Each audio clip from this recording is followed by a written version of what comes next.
కోవూరు నియోజకవర్గంలో తెలుగుదేశం పార్టీ విజయంలో కీలక పాత్ర పోషించిన వ్యక్తి కంటమణి రామకృష్ణ అని పలువురు వ్యక్తులు పేర్కొన్నారు. శనివారం కోవూరు పట్టణంలో అభిమానుల ఆధ్వర్యంలో రామకృష్ణ పుట్టినరోజు వేడుకలు అత్యంత ఘనంగా జరిగాయి.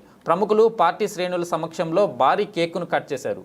కొవ్వూరు ప్రభుత్వ ఆసుపత్రి చైర్మన్గా శ్రీరామ సొసైటీ అధ్యక్షులుగా పదవులకు వన్నె తెచ్చారని, ప్రజలకు రైతులకు ఎన్నో సేవలు అందించారని అన్నారు.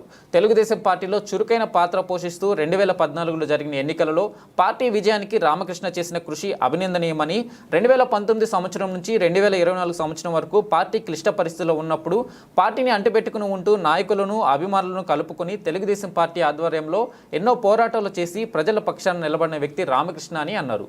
కొవ్వూరు నియోజకవర్గ కమిటీ సభ్యుడిగా ఉంటూ నియోజకవర్గంలోని నాయకులను కార్యకర్తలను సమన్వయపరిచి 2024 సంవత్సరం మే నెలలో జరిగిన ఎన్నికల్లో అహర్నిశలు కష్టపడి అత్యధిక మెజారిటీతో తెలుగుదేశం పార్టీ అభ్యర్థి గెలుపు కారకులలో ఒకరని పలువురు పేర్కొన్నారు. ఈ వేడుకలలో కొవ్వూరు నియోజకవర్గ తెలుగుదేశం, జనసేన, భారతీయ జనతా పార్టీల నాయకులు, కార్యకర్తలు, నియోజకవర్గ ప్రముఖులు, వివిధ సంఘాల సభ్యులు, ప్రజలు రామకృష్ణకు శుభాకాంక్షలు తెలియజేశారు.